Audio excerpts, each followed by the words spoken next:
हूँ द्वारकाधीश। आज का टॉपिक है दोपहर के वक्त की उनके दिल की बातें और क्या हो सकती हैं वो बातें, ये जानने की कोशिश करेंगे आज की रीडिंग से। टैरो में से लेंगे 7 कार्ड्स और ओरेकल में से भी लेंगे 7 मैसेजेस। तो शुरुआत करते हैं कार्ड शफल करके।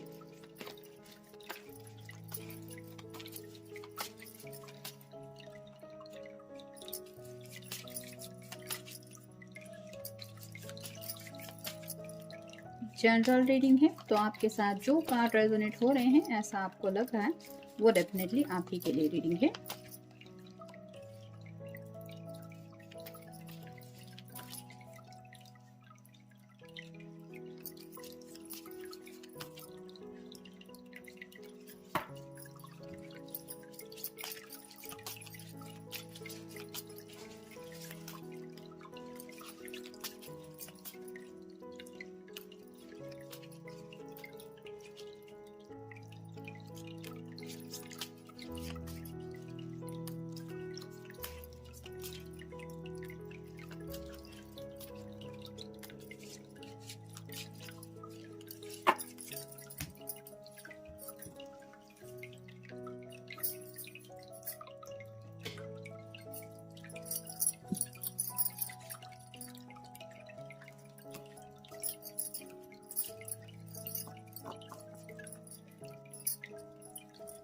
शुरुआत करेंगे हम टैरो से। पहला ही कार्ड है 7 ऑफ वैंड्स का। फायर साइन एरीज, लियो या फिर सैजिटेरियस, यानी कि मेष राशि है, सिंह राशि है और धनु राशि है। ये पर्सन जिंदगी में आगे बढ़ने को तो तैयार है, इनके पास कई सारे प्लान्स भी रेडी है। लेकिन जैसे यहाँ पे आप देख सकते हैं, ये पर्सन दरवाजे से बाहर निकलने की तैयारी में है, लेकिन अभी भी उनका सिर उस तरफ नहीं है। यानी कि कौन से प्लान पे काम करना चाहिए, क्या करना सही होगा, इसी के बारे में ये सोच रहे हैं। लेकिन आप कह सकते हैं कि अब ये कुछ ना कुछ एक्शन लेने के बारे में ज़रूर सोच रहे हैं या लेना चाहते हैं। फिर है 9 of pentacles, earth sign, Taurus, Virgo या फिर कैप्रिकॉर्न, यानी कि वृषभ राशि है, कन्या राशि है और मकर राशि है। यहाँ पे तो ये पर्सन अकेली है और इस बर्ड से बात कर रही है, क्योंकि इसको लग रहा है बहुत जल्द इसकी कोई ख्वाहिश पूरी होने वाली है, जिसकी वजह से ये 10 ऑफ पेंटिकल की एनर्जी में पहुंचने वाली है। लेकिन जैसे कि यहाँ पे हमें कार्ड रिवर्स आया है, तो उनको ऐसा लग रहा है कि काफ़ी वक्त से ये सिर्फ और सिर्फ इंतज़ार ही कर रहे हैं और सिर्फ अकेलेपन से ही डील कर रहे हैं। उनके दिल की एक कोई ऐसी इम्पॉर्टेंट विश है जो पूरी होने में काफ़ी ज़्यादा वक्त लग रहा है, जिसकी वजह से ये परेशान है। फिर है 7 of swords, air sign, Gemini, Libra या फिर एक्वेरियस। यहाँ पे भी 7 ऑफ वैंड का कार्ड आया है और 7 ऑफ सॉर्ड्स का भी आया है, तो 2 बार 7 नंबर आया है। ये एंजल का भी नंबर होता है, तो आप गूगल सर्च करके भी देख सकते हैं कि एंजल आपको क्या बताना चाहते हैं।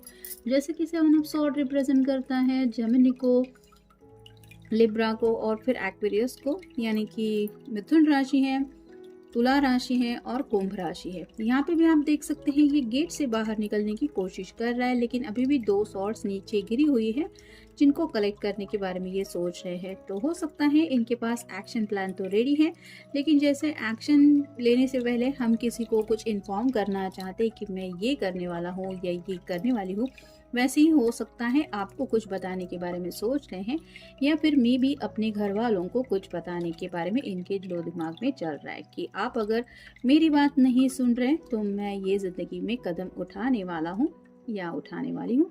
नेक्स्ट है knight of swords, air sign, Gemini, Libra या फिर एक्वेरियस, यानी कि मिथुन राशि है, तुला राशि है और कुंभ राशि है। यहाँ पे ये पर्सन घोड़े पे सवार होके अपनी जिंदगी के अगले रास्ते पे चलने के लिए तैयार है। ये सॉर्ड का नुकीला सिरा रिप्रेजेंट करता है कि अगर इनके रास्ते में कोई भी आए और इनको पूछे कि इनका डेस्टिनेशन कहाँ है, क्या है मंजिल, कैसे वहां तक पहुंचेंगे, तो उन सब बातों की तैयारी इन्होंने कर ली है। अब बस घोड़े को स्टार्ट के लिए कहना है और इनका सफर शुरू हो जाएगा। तो ऐसे ही जिंदगी में आगे बढ़ने को लेके कुछ बातें इनके दिलो दिमाग में चल रही है। फिर है knight of pentacles, earth sign, Taurus, Virgo या फिर कैप्रिकॉर्न, यानी कि वृषभ राशि है, कन्या राशि है और मकर राशि है। 2 बार नाइट आया है, यानी कि अब आप कह सकते हैं, जैसे कि पहले कार्ड में मैंने कहा कि स्पीड लेने के बारे में ये पर्सन सोच रहे हैं। 7 नंबर भी 2 बार आया है। नाइट ऑफ पेंटिकल्स का भी ये नाइट का कार्ड भी 2 बार आया है। तो अब ये ज़िंदगी में तेज़ रफ्तार चाहते हैं, यानी कि किसी के कहने के ऊपर अब ये रुकने वाले हैं नहीं। जैसे कि नाइट ऑफ पेंटिकल का कार्ड है, ये ग्रीन कलर ज़्यादा है इस कार्ड में, तो अब ये ज़िंदगी में आगे बढ़ेंगे अपने दिल की मर्ज़ी से। यानी कि हालात भले ही इनके अगेंस्ट क्यों ना हो या फिर इनके खिलाफ क्यों ना हो, ये अपने दिल की ही करना चाहते हैं। फिर है 3 of wands, fire sign Aries, Leo या फिर सैजिटेरियस, यानी कि मेष राशि है, सिंह राशि है और धनु राशि है।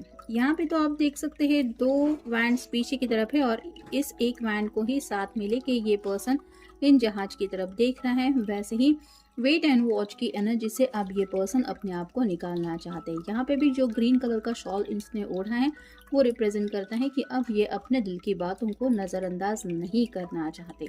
और फाइनल कार्ड है 3 ऑफ कप्स। तो 3 नंबर भी 2 बार आया है, 3 ऑफ वैंड्स भी आए हैं और 3 ऑफ कप्स भी आए हैं। नाइट का कार्ड भी 2 बार आया है और 7 ऑफ पेंटिकल का भी कार्ड हमें मिला है, नहीं 7 ऑफ वैंड्स का मिला है और 7 ऑफ सॉर्ड्स का मिला है। तो 7 नंबर भी 2 बार आया है, यानी काफ़ी ज़्यादा यहाँ पे सिंक्रोनिसिटीज़ हमें देखने को मिल रही है, जो बताती हैं कि अब ये पर्सन शायद काफ़ी ज़्यादा एक्टिव मोड में आ रहे हैं या आ चुके हैं। 3 of cups water sign Cancer, Scorpio या फिर पाइसेस, यानी कि कर्क राशि है, वृश्चिक राशि है और मीन राशि है।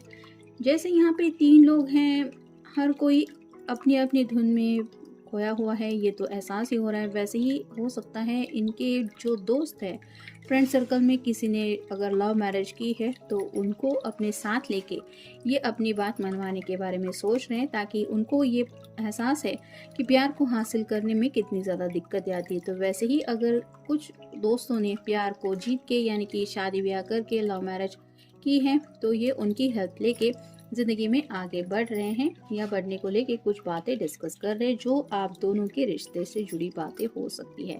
अब देखते हैं बाकी के कार्ड्स हमें क्या बताते हैं। Let go of who you think you should be and embrace who you are.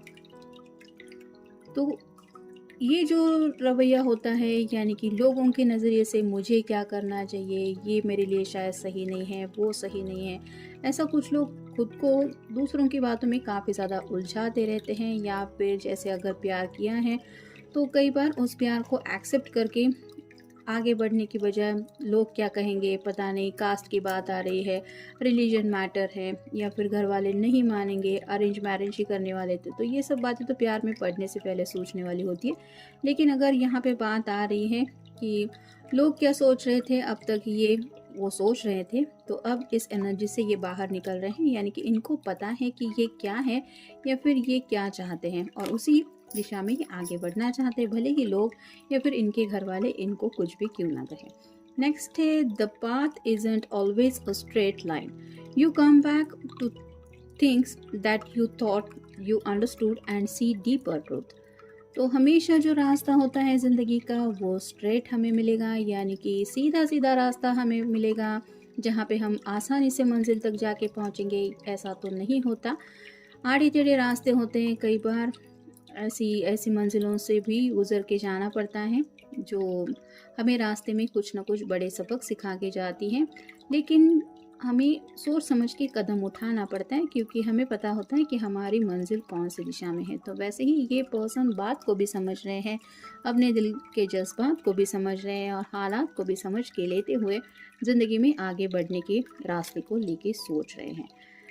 Next है make peace with the wildness within you and all mother earth's creations। तो इस पर्सन के दिलो दिमाग में तो काफ़ी ज़्यादा तूफान सा मचा हुआ है, यानी कि आप कह सकते हैं कि आपसे दूरियां जो मिल रही हैं वो इनको बर्दाश्त नहीं हो रही, या फिर आपसे प्यार इतना ज़्यादा करने लगे हैं कि अब इनको लग रहा है कि आप किसी भी हालत में इनके ज़िंदगी के हर एक लम्हे में होनी ही चाहिए, और जब तक ये नहीं होगा तब तक इनको चैन सुकून नहीं मिलेगा। और ऐसी हालत में कहीं ना कहीं थोड़ा सुकून मिलने के लिए ये सोच रहे हैं कि कहीं ऐसी शांति भरी जगह पे ये रिलैक्स कर पाएँ जहाँ पे पंछियों की आवाज़ हो या फिर बादल दिखाई दे, थोड़ा सा नेचर व्यू हो जहाँ पे ये रिलैक्स हो सके। तो हो सकता है आपको किसी गार्डन में भी मिलने के बारे में ये पूछ सकते हैं, क्योंकि राइट नाउ अगर इनको ज़िंदगी में किसी चीज़ की कमी महसूस हो रही है तो वो है सुकून। नेक्स्ट है honour your commitments, be loyal to your soul's longings, this is where you will find joy. तो यहाँ पे कमिटमेंट की बात आ रही है। अगर इन्होंने आपको कमिटमेंट दिया है, आपसे वादा किया है, आपसे प्रॉमिस किया है, तो ये अपने वादे के साथ आगे बढ़ना चाहते हैं, यानी कि लॉयल होते हुए, अपने दिल की सुनते हुए ये वही करना चाहते हैं जहाँ पे उनको पता है कि उनकी खुशियाँ छुपी हुई है। जैसे आपके साथ इस रिश्ते में आगे बढ़ना, यही अगर इनका दिल का हैप्पीनेस है तो उसी हैप्पीनेस को ये पाना चाहते हैं। नेक्स्ट है late go of outcome, you will be release from the burden you carry. तो आउटकम के बारे में शायद काफ़ी वक्त से ये पर्सन सोचते आए हैं, पता नहीं घर वालों को पता चलेगा तो क्या होगा, लोग क्या कहेंगे, रिश्तेदार क्या कहेंगे, ये क्या कहेगा, वो क्या कहेगा, ऐसी कई सारी बातें जिनको लेके ये इमेजिन करते रहे कि रिज़ल्ट ऐसा होने पे लोगों की रिएक्शन क्या होगी। लेकिन हम जो सोचते हैं वैसा ही हमेशा रिज़ल्ट मिलता है, ऐसा नहीं है। और कई बार हम सोच सोच के ही दिल के ऊपर इतना ज़्यादा बोझ फील करा करते हैं, जो बोझ हम किसी को एक्सप्रेस भी नहीं कर सकते कि इस फीलिंग की वजह से मेरे दिल के ऊपर बर्डन फील हो रहा है। तो ऐसा ही शायद काफ़ी वक्त से इनको बर्डन फील हो रहा था, जिस बर्डन को ये रिलीज़ करना चाहते हैं, यानी कि मुझे पता है मुझे क्या चाहिए और मैं वही करूँगा, भले ही दुनिया मुझे कुछ भी क्यों ना कहे। तो ऐसे ही रिजल्ट के बारे में भी इनको शायद अब पता चला है कि सोचने से कुछ नहीं होने वाला, और साथ ही साथ इस बर्डन को अपने दिल के ऊपर फील करते हुए ज़िंदगी का एक एक टाइम दिन स्पेंड करने से भी कुछ नहीं होने वाला। इसलिए शायद ये लेट गो करना चाहते, जो होगा देखा जाएगा, इस एटीट्यूड के साथ। Next day, be attune to the rhythm and cycle of your life and notice the shifts and changes, peace comes from the sacred union of nature and spirit. तो कहीं ना कहीं अवेकनिंग की बात यहाँ पे हो भी रही है, और इनको पता है कि ज़िंदगी में हर किसी को छोटा मोटा ही सही लेकिन स्ट्रगल तो करना ही पड़ता है। भले ही हम फैमिली के साथ रहें या फैमिली से दूर रहें, हर एक की अपनी अपनी लाइफ की एक जर्नी होती है, कुछ सबक सीखने होते हैं, कुछ कर्मा हमारे खुद के होते हैं, जिसकी वजह से ज़िंदगी के हर एक पड़ाव से हर किसी को डील करते हुए अपनी मंजिल तक पहुंचना होता है। लेकिन जैसे यहाँ पे बात आ रही है, peace come from the sacred union of nature and spirit. तो जैसे नेचर की बात आ रही है, छोटा पंछी क्यों ना हो या फिर छोटी सी चींटी क्यों ना हो, उसको भी अपनी अपनी जर्नी पूरी करनी पड़ती है, और उसको भी अपने रोज़मर्रा के प्रॉब्लम से डील करना पड़ता है।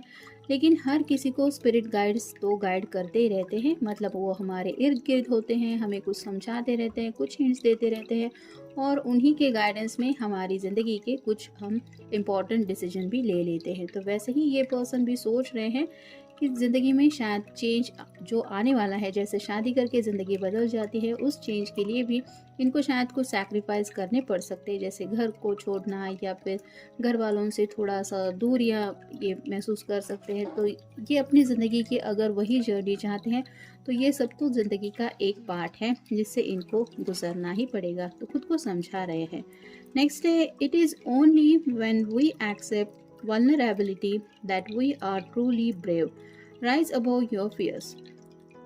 तो कहीं ना कहीं खुद के डर के ऊपर ये काबू पाना चाहते हैं, यानी कि काफ़ी वक्त से अगर ये परेशान हो रहे थे, इनको समझ में नहीं आ रहा था कि आपके घर वालों के अगेंस्ट या फिर खुद के घर वालों के अगेंस्ट जाके ये कोई कदम उठाएंगे तो पता नहीं वो लोग कैसे रिएक्ट करेंगे, दुनिया का क्या रवैया होगा, लोग क्या कहेंगे, फ्रेंड्स क्या कहेंगे, ये क्या कहेगा, वो क्या कहेगा, ऐसी सभी बातों में ये उलझे हुए थे, जिसकी वजह से डर डर के ये जी रहे थे और कोई भी कदम उठा नहीं पा रहे थे अपने हैप्पीनेस तक पहुंचने के लिए।